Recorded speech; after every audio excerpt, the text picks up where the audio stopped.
Welcome to the Betting Above the Rim podcast, episode 182. Today's date, October 8th, 2025. And let's get started with our tip-off tops with, he's hurt again.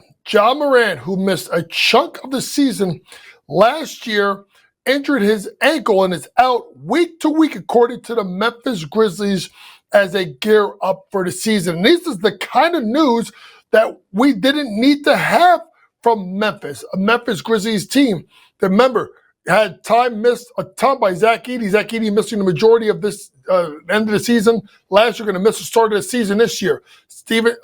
Triple J, out, injured. Jalen Wells working its way back, obviously, from the end of last year. And Desmond Bane traded.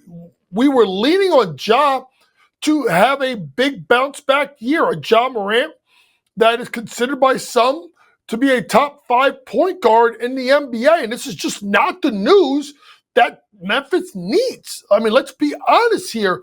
And for Ja, it's always something, whether it's on the court or off the court. For a player, let's be honest, is one of the best pure athletes in the sport and can be such a dominating presence on the floor while he is playing. So Ja Morant is out week to week, and that should pull back some expectations that we have for the Memphis Grizzlies. We'll be sure to update you as we get more information about when Ja will be close to returning to action. Speaking of point guards injured in the Western Conference, a guy that we did not see last year was Nikola Topic, who missed all of last year to a knee injury, and now is going to be out 4 to 6 weeks after having a procedure done.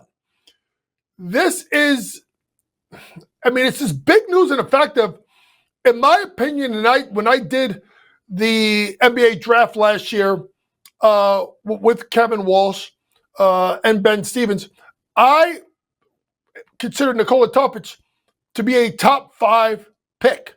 And obviously he slipped because of the injury, and he went to a perfect situation in, obviously, Oklahoma City, where he could bring him along slowly. Well, I was hoping that Nikola Topic was going to be ready to go because he could have taken on the reins of the backup point guard spot and really put himself under no pressure whatsoever, playing with arguably the first or second or third best player in the world in SGA. So this is something that we're going to have to monitor with him, because last thing you want to talk about is a kid just being injury prone. So this is something that's we'll watch out for. Obviously, with people like Kason Wallace, like, they have other guys that could play at the backup point guard position. But this was such a highly touted kid coming into the draft last year that I just thought getting him on the floor was just going to be of importance to Sam Presti and Mark Dagnall and the staff of the Oklahoma City Thunder. Say that 3 times fast. Once again, Nikola Topic out for 4 to 6 weeks due to injury. Speaking of young guys, well, he's here, and that's Cooper Flagg, who made his preseason debut versus the Oklahoma City Thunder in a 10.6 rebound, 3 assist game, shooting 3 of 6 from the floor, 2 out of 3 from 3-point line. So when you look at Cooper Flagg, I want people to understand this, especially with Kyrie being out. I expect Cooper Flagg to do a lot of ball handling responsibilities, kind of that point forward, if you will. So to me, right off the bat, the 3 assists makes me look at him and say, if they're hanging assists at him at about 4.5 a game, I'm looking over right off the jump, because I think he's such a dynamic passer. And at 6'9", he's got the sight line and sight vision to see over the defense to make the right play. And he's very, very, very fundamentally sound. The rebounds and the blocks, I expected. I thought Cooper Flagg was arguably the best defensive player in college basketball last year. So stocks, steals plus blocks would be something you should be a note looking at. I wouldn't be surprised if he averaged over 2.5 stocks per game for his rookie season. Rebounding, he's a solid rebounder, very athletic, not afraid to mix it up. So all the stats with Cooper, I'm not surprised by. What I'm happy about is a 2 of 3 from three-point range. Cooper Flagg did do some work in the offseason. Looked like to me he's catching the ball a little bit higher at the chest, which means a little bit of a quicker release. So if Cooper Flagg is going to be a guy that can give you, 17 points, 7 rebounds, 5 assists, 2.5 combined blocks but steals, and shoots about 38% from three, that's absolutely dynamic. For a Dallas Mavericks team without Kyrie Irving, I still think it's going to be a player, and we'll talk a little bit more about Dallas as we do our Western Conference previews in the second and third segment. Moving on in the world of basketball, and this is oh Lord,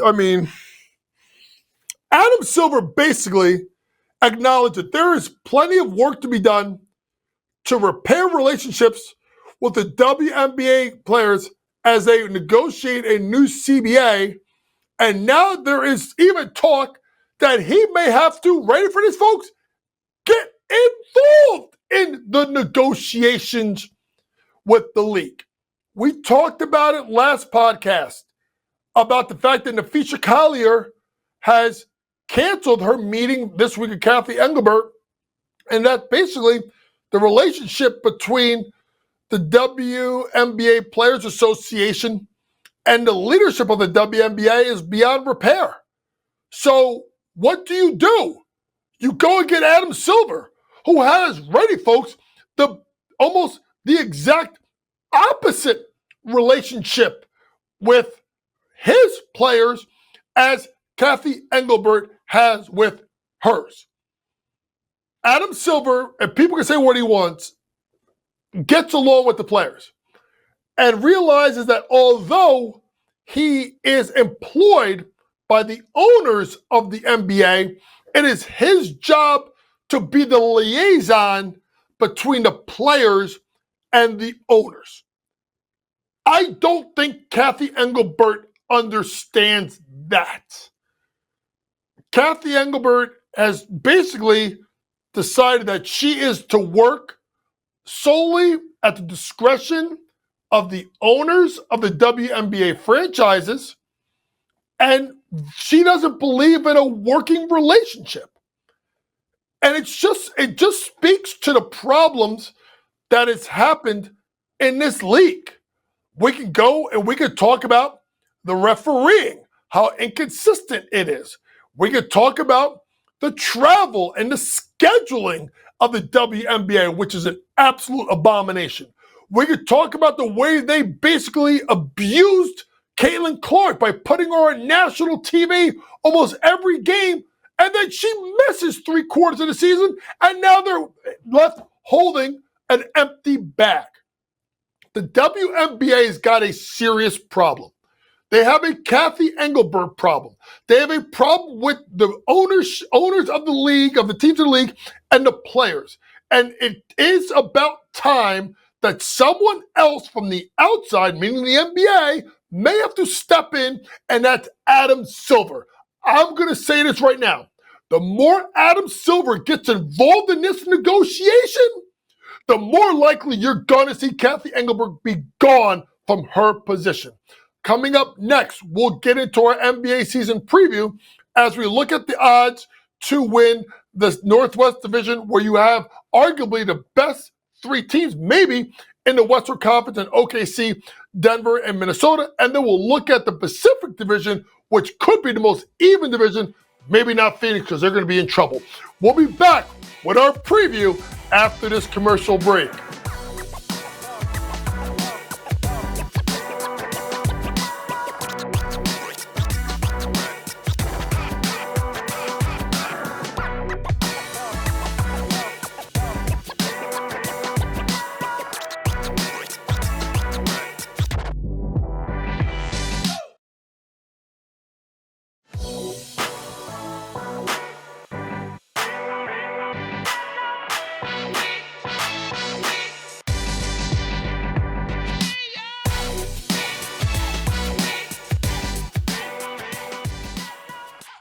Welcome back to the Betting Above the Rim podcast, episode 182. And let's continue our preseason tour, or as we did the Eastern Conference last episode, let's focus on the West. And let's start off in the Northwest Division, where the reigning and defending NBA champs Oklahoma City Thunder are coming in at minus 330, Denver at plus 390, Minnesota 12-1, Portland 25K, and Utah the same, even though I think Portland is going to be way better than Utah. Simply put, when you look at this division, the Oklahoma City Thunder should be the best team in the league. They have the highest win total. They could push 70 wins, even though I don't think they get there. And it's because of the MVP, SGA. And you look at the rest of the roster that they have with them, with Jalen Williams and the jump that he made. Obviously, Chet Holmgren, his performance. Lou Dort as a defensive stopper. Alex Caruso coming off the bench. Hartenstein, Andrew Wiggins. Obviously, Kason Wallace. They have a plethora of players that obviously Mark Daigneault can go to, and that's why they're the favorites to win the division, and they should. But you're not going to bet minus 330. So where could you look? Folks, I'm a huge believer that Denver is going to be really, really good at plus 390. I don't know if I'm going to take that bet, but I'm looking at their over win total, which I think is about 52.5, if I'm not mistaken. I look at Denver, and Nikola Jokic should be motivated. I didn't like the inconsistency of Michael Porter Jr., and I'll be honest with you, I think Cam Johnson is a far better player, more consistent. You put him with Aaron Gordon, who does a little bit of everything. You have Christian Brown that took a big leap forward with Jamal Murray in the backcourt. And then I think getting Bruce Brown back for the bench is something that's going to make this team a lot better. Jonas Valanciunas as a backup center, the best backup center that Nikola Jokic has had. I look at Denver, and I think they're going to go over their win total of 52.5 wins. Minnesota should be interesting. I'm going to say this, folks. Anthony Edwards is going to be a sleeper pick for me for MVP. I got a feeling that this kid is going to explode. Julius Randle was really good in the playoffs. He got his money. He should be better. I know Mike Conley is getting up in age. Between Terry Shannon Jr. And then obviously Rob Dillingham, one of those two are going to have to step up for Minnesota this year. They should be pretty good. Portland, I'm a little bit higher on than people think. Remember, Dame ain't playing. I think Scoot Henderson's going to be better. I think, Yang Heng Sen, I think is going to be a really good rookie. I think the second year, if you get a Dominic Klingman, should be better. They got some veterans that you have to think about what they're going to do. Demi Avdija, I think is very underrated as a player. I think the team goes over that win total. Portland, they stink. Hey, terrible. There's no way around it. That's all I need to say. So really quick, Oklahoma City probably wins the division.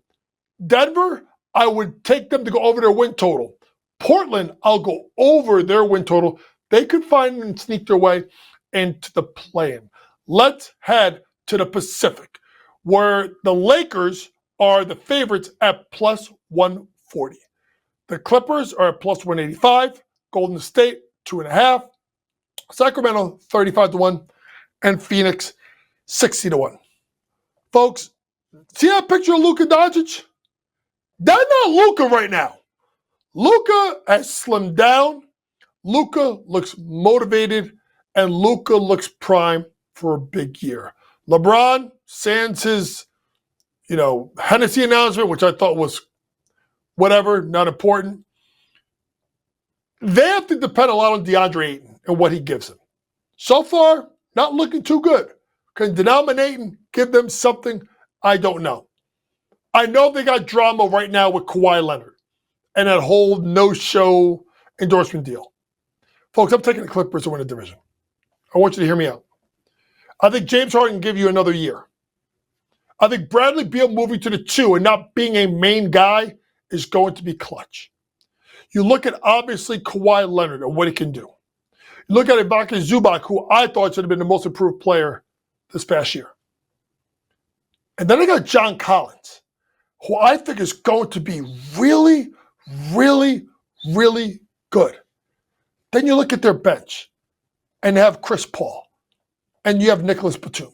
You have veteran guys that are going to make them far better. I think they win the division. Golden State, this is going to be a hot take. Folks, I know everybody's high on them. I'm not. I just got a feeling it's going to go south. And to me, I'm not looking at this team. Folks, I may take them to make the play-in. I don't think I'm going to get a lot out of them. I think Steph's a year older. I think Jimmy got his money, so he should be okay. What can you get out of Draymond? Podziemski's talking about like the torch being passed to him. Like, what torch is he getting passed? He gets torched. And I look at that division, and I just think that the other two teams are better. Sacramento, listen, they got to get a point guard because obviously getting rid of De'Aaron Fox, they could be in a room for a point guard.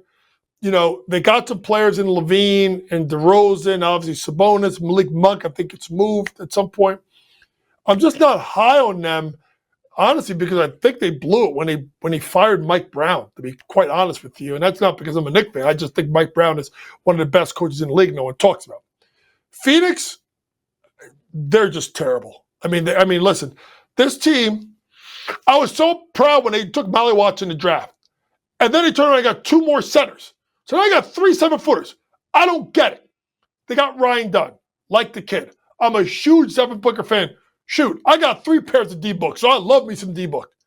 That team is terrible, and Matt Ishbia spends his money like the Steinbrenners in the early 80s. And if you know anything about the Yankees in the early 80s with George Steinbrenner, folks, it wasn't good till we got Stick Michael. They got to get someone in Phoenix to take control of Ishbia. Coming up next, we will end our preview by going to the Southwest Division, where the Houston Rockets are the favorites to win the division. And then you have 2 teams out of Texas, and San Antonio and Dallas are intriguing. Memphis with injuries. New Orleans may be better than you think. And then a buzzer beater on breaking news about the NCAA and betting. We'll be back to end this podcast after this commercial break.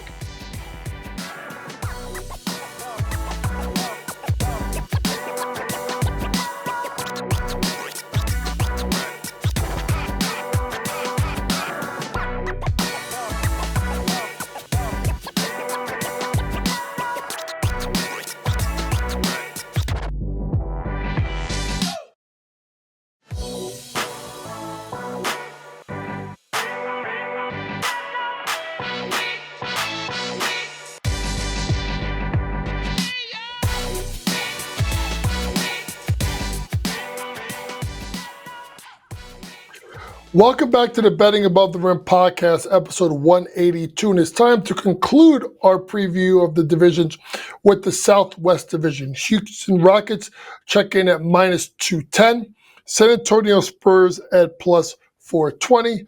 Dallas Mavericks at 8.5. Memphis at 11-1.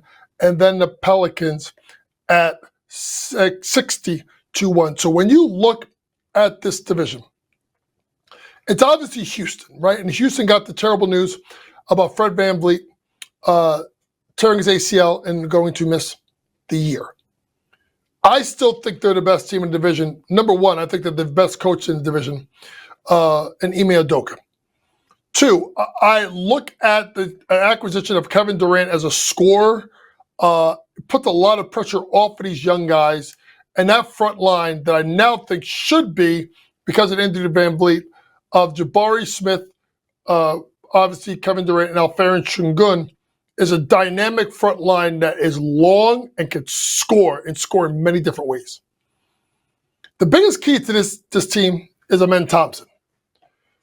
I look at Amen Thompson, folks, as a sleeper for Defensive Player of the Year. I know it's going to be Wembanyama because Wembanyama is always going to be the favorite, but we don't know if Victor will play enough games. I am just a big believer in this team. And I think that they are the best team in this division. And it should be interesting to see if they could challenge Oklahoma City for the West, obviously, with the injury with VanVleet. When it comes to San Antonio, I'm so bullish on this team. Victor Wembanyama just grew another inch, and now he's 7'5". I mean, the Eiffel Tower can do it all. I personally think, and one time we'll do this on this podcast before we start the season, where I will give you my 10 best players in the world. Folks, Victor Wembanyama right now is in my top 10. I'll give you one better. I think he could be in my top 5. He is dynamic. He can impact the game both sides of the ball. He can score inside and out. He can shoot the 3, pass the ball, block shots, pop the popcorn, serve you beer, whatever you need. He definitely protects the Alamo. Dallas is going to be better than people think. I think Cooper Flagg is going to be dynamic. I think he's a chameleon. He can get you 20 points one night. He can get you 10 rebounds one night. He may give you 10 assists another night. He may give you 4 blocks one night. He may give you 5 steals. Hello, triple-double alert. He's going to get one during his rookie year. And then Anthony Davis looks thicker. But for the love of you-know-what, can you please play center? Please. You put on 20 pounds. Play center. Go ahead and slide P.J. Washington to the 4, and then let Cooper Flagg play the 3. You put obviously Klay Thompson at the 2, and at the 1 you got D'Angelo Russell. Please, please, please, please, please. San Antonio, Dallas make the playoffs. Memphis, I was high on them. The Ja Morant thing scares me. I can't go there. Nor the New Orleans Pelicans, folks, at 60-1, they're not going to win the division. But I got a feeling Zion looks good. I just got a feeling with him too, they're going to be better than we think. I'm going over the win total. Let's go to our buzzer beater, where it was reported today by ESPN and followed by The Athletic that the NCAA Administrative Committee adopted a proposal to allow student athletes and athletic department staff to bet on professional sports. I don't know if you understand how big this is. I can speak to it as a former collegiate Division I assistant. We could not bet on any sport besides sports, ready folks, that did not have an NCAA championship. Horse racing, MMA, and boxing. You couldn't bet on anything. Folks, you couldn't do fantasy football. You couldn't do box pools. You couldn't do brackets. You couldn't do anything. But with the wave of sports gambling in this country, the investigations that were taking place with players gambling, they had to make a change. Remember, sports gambling is 21 and over in most states that it's legal. So that means that you're dealing with mostly seniors and juniors in regard to this. It was a smart play by the NCAA, and you will still see compliance. Talk to college athletes about the dangers of sports gambling, but bravo for college basketball to do this, college sports to do this. Look for the Division II and Division III markets to follow and the Division I model and allow gambling for professional sports. This has been your Betting Above the Rim podcast for October 8th. For all things sports gambling, download that Sports Grid app.